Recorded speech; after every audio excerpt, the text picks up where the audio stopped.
السلام علیکم ورحمۃ اللہ وبرکاتہ۔ آج ہم انشاءاللہ سورہ بقرہ کی آیت نمبر 188 اور آیت نمبر 199 کا ترجمہ اور تفسیر پڑھیں گے۔ پہلے ہم انشاءاللہ لفظی ترجمہ کریں گے اور لفظی ترجمہ کے ساتھ ساتھ با محاورہ ترجمہ بھی کریں گے۔ آپ سے گزارش ہے کہ اپنے پاس قلم اور کاغذ رکھ لیں تاکہ مشکل الفاظ کے معنی آپ لکھ سکیں اور اس طرح آپ کو سمجھنے میں اور یاد رکھنے میں سہولت اور آسانی ہو۔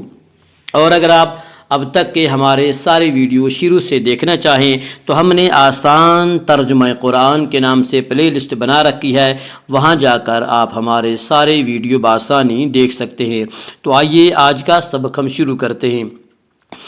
اعوذ باللہ من الشیطان الرجیم، بسم اللہ الرحمن الرحیم۔ ولا تأكلوا أموالكم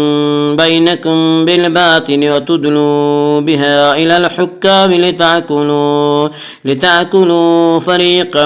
من أموال الناس بالإثم وأنتم تعلمون۔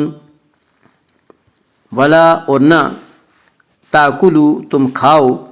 اموالکم اپنے مال، بینکم آپس میں، بالباطل ناحق، وتدلو اور نہ پہنچاؤ، بہا اس سے، الی الحکام حاکموں تک، لتاکلو تاکہ کھاؤ تم، فریقاً کوئی حصہ، من سے، اموال مال، الناس لوگ، بالاثم گناہ سے، وانتم اور تم، تعلمون جانتے ہو۔ ولا تأکلوا اموالکم بینکم بالباطل اور نہ کھاؤ تم ایک دوسرے کے مال، بینکم آپس میں، بالباطل ناجائز طریقے سے، وتدلوا بہا الی الحکام اور نہ رسائی حاصل کرو، بہا اس مال سے، رشوت دے کر، الی الحکام حاکموں تک، لتاکلوا تاکہ یوں کھاؤ تم، فریقاً کچھ حصہ، من اموال الناس لوگوں کے مال کا، بالاسم ظلم سے، تاکہ لتاکلوا فریقا من اموال الناس بالاثم تاکہ یوں کھاؤ تم کچھ حصہ لوگوں کے مال کا ظلم سے، وانتم تعلمون اور تم جانتے ہو کہ اللہ نے حرام کیا ہے۔ ولا تاکلوا اموالکم بینکم اور نہ کھاؤ تم ایک دوسرے کے مال آپس میں، بالباطل ناجائز طریقے سے۔ اسلامی نظام معیشت کا ایک اور قاعدہ بیان ہو رہا ہے۔ ولا تأکلوا اموالکم بینکم بالباطل، یعنی ایک دوسرے کے مال، یعنی لوگوں کے مال ناجائز طریقے سے نہ کھاؤ۔ علامہ قرطبی رحمۃ اللہ علیہ فرماتے ہیں کہ جس شخص نے کسی ایسے ذریعے سے مال کمایا جس کی شریعت نے اجازت نہ دی ہو، فقد اکل بالباطل، اس نے باطل ذریعے سے کھایا۔ علامہ قرطبی رحمۃ اللہ علیہ نے یہ بھی فرمایا کہ اس میں جوا، دھوکہ دہی، زبردستی چھین لینا، کسی کے حق کا انکار اور وہ مال جسے اس کے مالک نے خوشی سے نہ دیا ہو، سب اکل باطل میں شامل ہے۔ علامہ قرطبی رحمۃ اللہ علیہ نے یہ تصریح بھی فرمائی کہ جس شخص نے رشوت دے کر،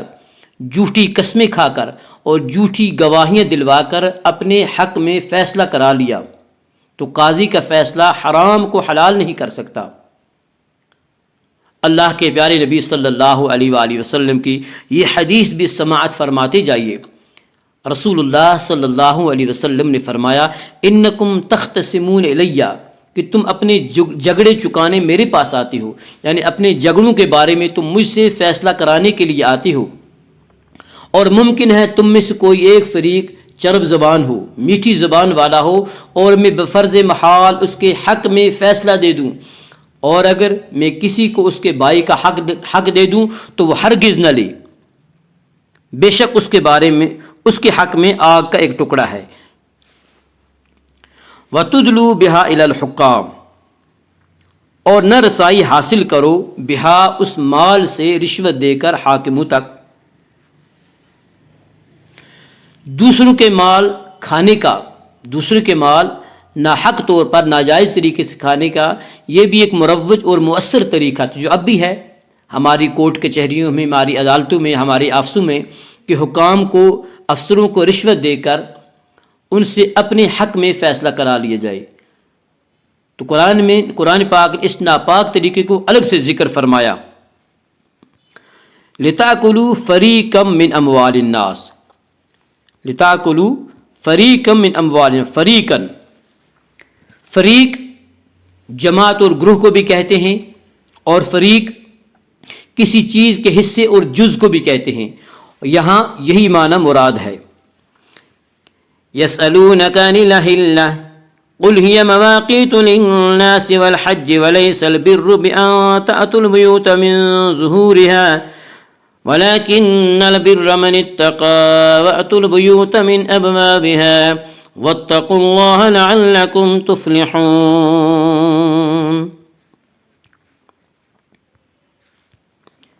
یسألونکا، وہ آپ سے پوچھتے ہیں، عن سے، الاحلہ نئی چاند، قل آپ فرما دیجئے، ہیا یہ، مواقیت پیمانہ اوقات، للناس لوگوں کے لیے، والحج اور حج، ولیسا اور نہیں، البر نیکی، بیان یہ کہ، تاتو تم آؤ، تم داخل ہو، البیوت بیتن کی جمع ہے معنی گھر، من سے، ظہورہا اس کی پشت، ولیکن لیکن، البر نیکی، من جو اتقا پرہیزگاری اختیار کرے، تقوی اختیار کرے، واتو اور تم آیا کرو، تم داخل ہوا کرو، البیوت بیتن کی جمع ہے معنی گھر، من سے، ابوابہا ان کے دروازے، واتقوا اللہ اور اللہ سے ڈرتے رہو، لعلکم تاکہ تم، تفلحون کامیاب ہو جاؤ۔ یسألونک عن الاحلہ، وہ پوچھتے ہیں آپ سے نئے چاندوں کے بارے میں، یعنی وہ پوچھتے ہیں آپ سے نئے مہینے کے چاند کے بارے میں، قل آپ فرما دیجئے، ہی مواقیت للناس، یہ وقت کی علامتیں ہیں لوگوں کے لیے اور حج کے لیے، قل آپ فرما دیجئے، ہی مواقیت للناس، یہ وقت کی علامتیں ہیں لوگوں کے لیے، والحج اور حج کے لیے، ولیس البر اور نیکی یہ نہیں، بأن تأتوا البیوت من ظہورہا کہ تم داخل ہو گھروں میں، من ظہورہا اس کے پیچھے سے، گھروں کے پیچھے سے، گھروں کے پچھواڑے سے، ولیکن البر من اتقا، ہاں نیکی یہ ہے، من اتقا کہ انسان تقوی اختیار کرے، پرہیزگاری اختیار کرے، واتوا البیوت من ابوابہا اور تم داخل ہوا کرو گھروں میں، من ابوابہا ان کے دروازوں سے، واتقوا اللہ اور ڈرتے رہو، واتقوا اللہ اور اللہ سے ڈرتے رہو، لعلکم تفلحون تاکہ تم کامیاب ہو جاؤ۔ ولیس البر بأن تأتوا البیوت من ظہورہا، نیکی یہ نہیں ہے، بأن تأتوا البیوت من ظہورہا کہ تم گھروں میں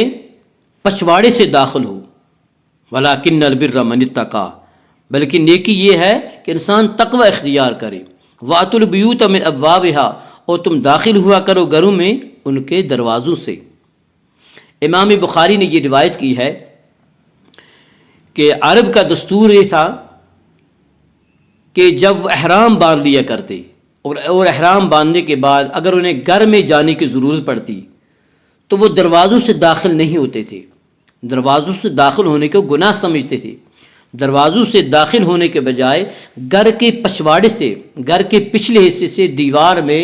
نقب لگا کر سوراخ کر کے داخل ہوتے اور اسے نیکی سمجھتے۔ تو قرآن پاک نے اس لایانی حرکت سے انہیں روک دیا، منع کر دیا کہ یہ کون سی نیکی ہے تم گھر کے پچھواڑے سے، گھر کے پچھلے حصے سے گھر میں داخل ہو، یہ تو کوئی نیکی نہیں ہے۔ نیکی یہ ہے کہ انسان تقوی اختیار کرے، انسان اللہ سے ڈرے، جو جتنا اللہ سے ڈرے گا وہ اتنا ہی پرہیزگار ہے، وہی نیک کام ہے، اور گھروں میں تم دروازوں سے داخل ہوا کرو۔ اللہم اجعل القرآن ربیع قلوبنا ونور صدورنا وجل احزاننا